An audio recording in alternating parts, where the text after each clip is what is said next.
সবাইকে স্বাগত। আজকে আমি তোমাদের সাথে আলুর পকোড়া রেসিপিটা শেয়ার করব। দেখে নেওয়া যাক আজকের আলুর পকোড়া রেসিপিটা। আমি আলুর পকোড়া তৈরি করার জন্য দেখো আমি সেদ্ধ আলু অল্প ম্যাশ করে নিয়ে নিয়েছি।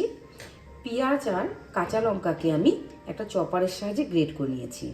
বেসন নিয়েছি, কর্নফ্লাওয়ার নিয়েছি, আর আমি ভাজা একটা মশলা তৈরি করেছি, সেটা হলো গোটা জিরে, গোটা ধনে আর গোলমরিচ আর শুকনো লঙ্কাকে আমি ভেজে গুঁড়ো করে নিয়েছি, আর অল্প গোলমরিচের গুঁড়ো নিয়েছি, আর চাট মশলা, আদা বাটা, ধনে পাতা কুচি, আর এখানে আমি অরিগানো আর চিলি ফ্লেক্স নিয়েছি।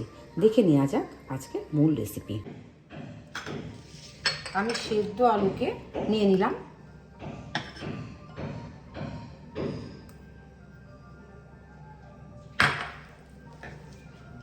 ভালো করে আলুটাকে আমি মেখে নেব।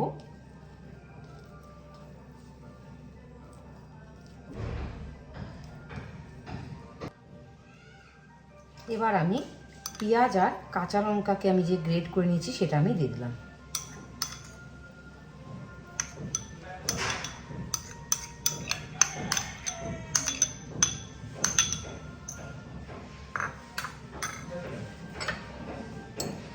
বেসন দিয়ে দিলাম।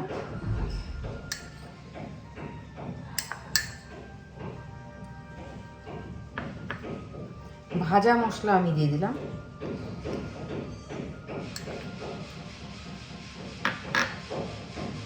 কর্নফ্লাওয়ার আমি এখানে অ্যাড করে দিলাম।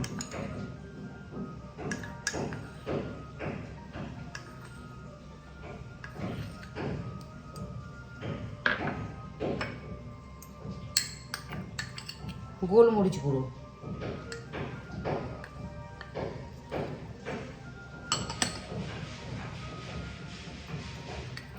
চাট মশলা,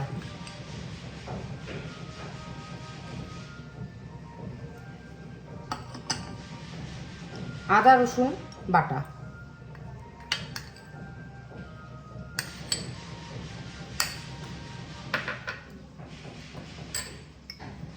ধনে পাতা কুচি আমি দিলাম।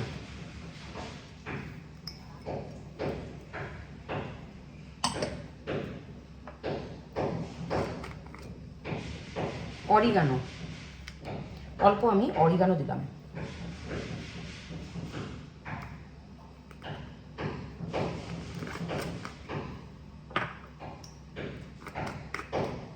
চিলি ফ্লেক্স অ্যাড করলাম।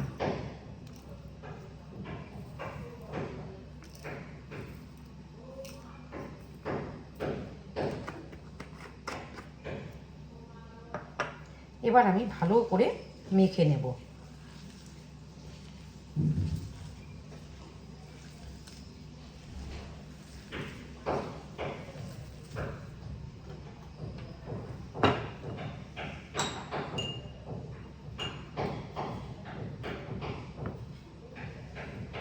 দেখো অল্প লবণ আমি দিয়ে দিলাম।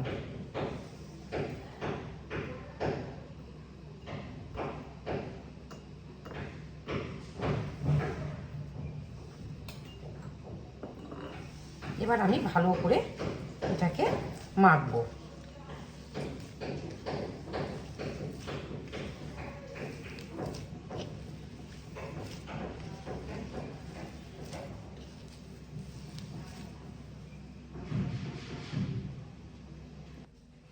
এবার দেখো সব শেষে আমি চিজ গ্রেট করে দিচ্ছি। চিজ দিলে পকোড়াগুলো খুব সুস্বাদু হয় খেতে।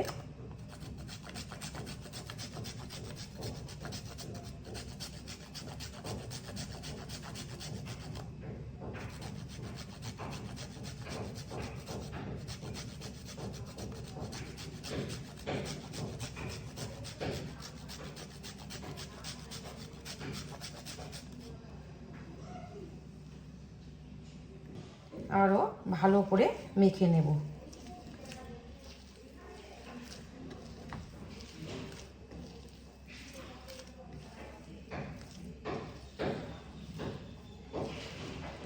এখন আমি পকোড়াগুলোকে তেলের মধ্যে ফ্রাই করে নেব।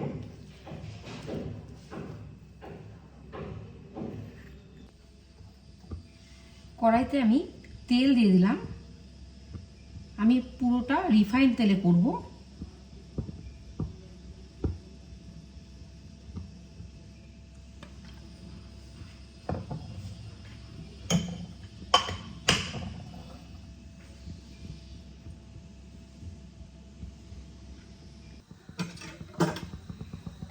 তেল গরম হলে আমি পকোড়াগুলোকে একে একে ছাড়বো।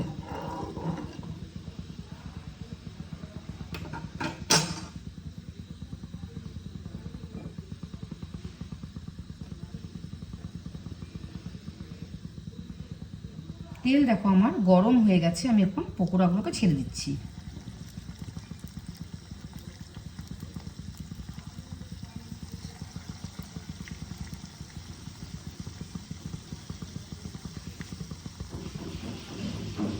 আঁচটা কমিয়ে কমিয়ে ভাজবো।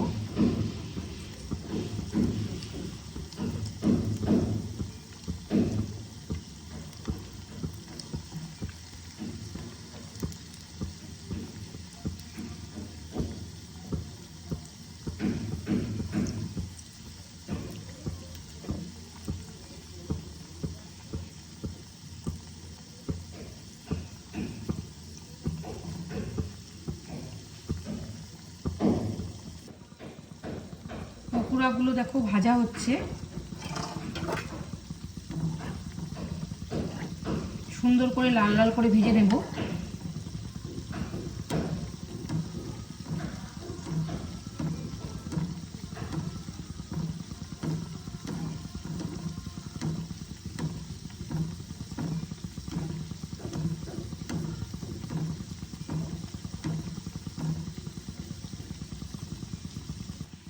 দেখো কত সুন্দর পকোড়াগুলো ভাজা হচ্ছে, খেতে ভীষণ মজার হয়।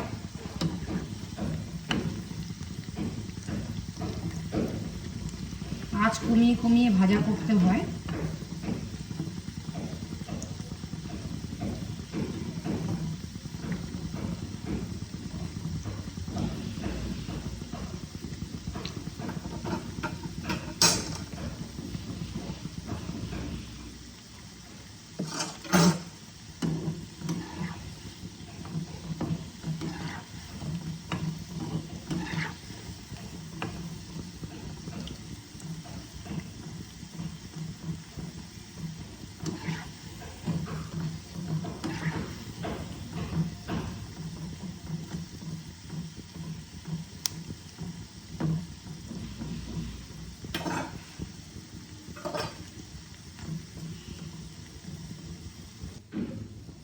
পকোড়াগুলো আমার লাল লাল করে ভাজা হয়ে গেছে, আমি এগুলোকে এবার তুলে নেব।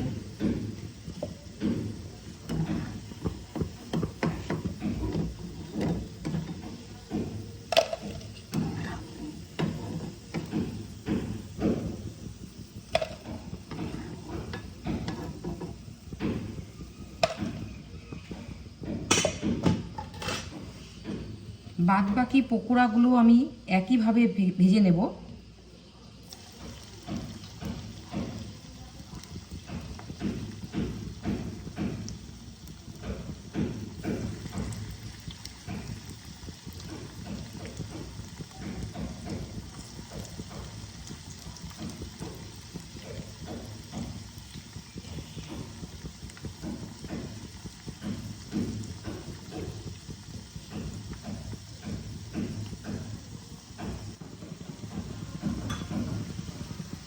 শীতের দিনে এরকম গরম গরম যদি এরকম পকোড়ার রেসিপি হয় তাহলে ভীষণই জমে যায়। তোমরা ট্রাই করো এই রেসিপিটা। প্রথম থেকে যদি শেষ অবধি দেখো তবেই তোমরা বুঝতে পারবে।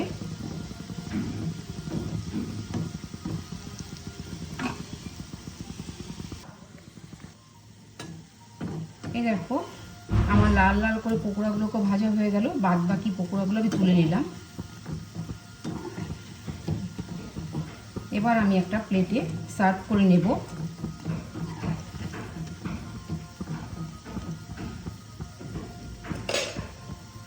এতক্ষণ আমি তোমাদের সাথে আলুর পকোড়া রেসিপিটা শেয়ার করলাম। রেসিপিটা তোমাদের কেমন লেগেছে অবশ্যই কমেন্টের মাধ্যমে জানিও। আর যদি ভালো লেগে থাকে তাহলে একটা লাইক আর শেয়ার করতে ভুলো না।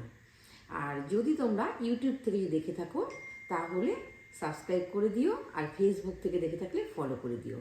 ভালো থেকো, সুস্থ থেকো, ধন্যবাদ।